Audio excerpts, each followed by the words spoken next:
Hello friends, AmyR here with Prairie Paper and Ink, back with another video for my Valentine 2022 series. A somewhat more traditional set of cards for Valentine's, but they still don't say Happy Valentine's Day because I like making very open-ended sort of cards. So anywho, I'm starting off with some white cardstock. And I used a little bit of Simon's Dot Runner adhesive on the back of it just to hold the cardstock in place. And then I'm using their new Heart Masks stencil set, which I love. These are part of their And Back Again release. And it comes with the set of stencils as well as the masks. I'm using just the stencils today. So I'm starting with the largest stencil. And then I am using Simon's Pawsitively saturated inks. And because I have 4 stencils that I want to use and only 3 inks, I am going to use my lightest color first. And technically you can do this if you only have 1 color of ink. Just keep repeating what I'm doing and what I'm going to show, and it'll keep getting darker and darker, and that would work perfectly too. But since I had the 3 colors and they're meant to work together and they're pretty, I was like, I'll use all 3. So I started with my lightest color of ink. And I'm working on my little Tonic stencil mat that has the magnets. So I'm using that and a little bit of Post-it tape to hold things in place and a blending brush. And I started with that lightest color of ink. And now I'm going to the second largest heart stencil. And I'm using that same color of ink. The first application with the largest heart, I was using a much lighter hand. I wasn't picking up as much ink with my blending brush. And then with this layer, I'm going in a little bit heavier. I'm still not like smushing my brush into these inks. They're not kidding when they call them positively saturated. You really don't need to press firmly. Also because the ink pads, they're like a foam, not a linen top. So you also don't want to like smush blending tools into it. But because there's so much ink, literally just little light swirls, light taps, those sorts of things, you get more than enough ink. So you could keep going with that same color and get great results. But I'm going to switch to the medium color now and start blending with my third stencil that's, slightly smaller than the other 2. And I'm not worrying about the center because that's going to get filled up with the final color. So I'm just kind of keeping everything kind of towards the edges of the opening, if that makes sense. And then just light blending. Super easy. These inks, literally, they blend like a dream, especially on smooth cardstock. Like I'm using Simon's smooth white cardstock because I get really good results with that. Depending on the inks you use, again, it can depend on the inks and the cardstocks, all the different things, but this is one combo that I really like. So anywho, went down to my smallest heart and the darkest color and did a good blend. As always, my camera kind of makes my blends look worse, but it smooths out also as it dries. So, and I'm going to add splatter, of course. So I've got all these pink hearts. For the splatter, I'm going to use my Zig gold mica like ink. And of course, when I opened it, it's like right off the camera. But I've shown this in a lot of recent videos. I'm obsessed with this stuff.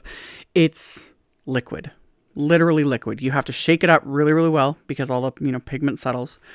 And then, so I've shaken it up, opened it up, and then I tap my little fan brush in there and then splatter it across that background, set it aside to let it dry. And then I'm going to do another one because I was just curious, different colors, why not? And when I've got all the supplies sitting out. So for these ones, I'm doing the aqua color combo, and I'll have links again. My brain, honestly, I've been fighting a migraine. I've taken a lot of medication. And my brain is just a little bit fuzzy right now. But, I will have links to the specific ink colors, all the supplies, everything. But anyway, I'm doing the exact same thing with this one as I did with the previous one. So I'm using my lightest color ink with the largest heart, as well as the next one. Just going in with a lighter hand first, and then just a slightly heavier hand to get that variation, even though it's the same ink. And again, you could use just 1 ink. If you don't have a lot of ink colors, a technique like this, you could just use what you've got, use 1 ink, just start lighter, work your way down to heavier application, and it'll look fabulous. So I went in with the third heart and the middle ink, and then with my fourth heart and the darkest. And then for this one, I'm going to use the Zig silver mica ink to splatter, because I purchased that when I purchased the gold, even though for whatever reason, I rarely reach for silver. I don't know why. Like, this looked beautiful with the gold, but I wanted to use both, you know, make things a little bit different. So same thing. This one you can see a little better. It's literally liquid. So I just kind of, you know, squish my little fan brush in there, pick up some of the ink, splatter it onto this background, and then I set that aside, let it dry. I cleaned all my stencils off, and then I took my card bases, which are more Simon's white cardstock, and I took I think it was the third, so the second smallest heart stencil, lined that up on the inside of the card, and then I took the medium ink color and blended. And this time I filled in the whole heart area. I didn't want to do all the layers. I just wanted to bring that heart on the inside, just because, you know, tie it all together. So blended that onto the inside of the card, and then wiped off the stencil, and then did the exact same thing on the second card base, but this time with the medium pink ink. So once I've got that blended, that just kind of gives that little extra something to the inside of the cards. So I did the exact same thing, just a nice even light blending, filling in the entire heart, no bothering with the layering or anything like that. And then once I had those done off camera, I heat embossed a sentiment from the XL Love Greetings stamp set. Oh, I love this set. I love all these like XL greetings set that Simon's on. You guys have seen me use them in a ton of videos. So I heat embossed the Sending You So Much Love sentiment onto some slate cardstock, which is a really dark gray, and onto black cardstock. So I used the gold embossing powder on the slate and silver embossing powder on the black. And then I lined up my card base in my Misty, and I used another stamp from the XL Love Greetings, and I kind of centered it in that little heart on the inside. And for the pink one, I'm stamping the sentiment with Simon's Slate ink. So just a softer look than black. For me, this is me mixing it up and going outside the box. Because all the time, it's like I stamp my sentiment, you know, heat emboss my sentiments on black cardstock, stamp sentiments in black. But there's something about doing things in gray sometimes. It just gives it a little bit of a different look. So with the blue one, I stamped it in black, of course. And then those sentiments I backed with foam tape. And I'm popping them onto the card fronts by those stenciled hearts. So I've got the gold and gray one with the pink to go with the gold splatter. And then the silver and black one with the blue to go with the silver splatter. And then as another embellishment, I pulled out a couple of heart wafer die sets. These are from previous releases. I have the Chunky Hearts panel and the Mini Hearts Party. The Mini Hearts Party is awesome. This one, I will have plenty left over, and I just stick them back in the packaging. So anyway, I die cut some of Simon's silver glitter paper and gold glitter paper with those heart wafer dies to create my own little embellishments.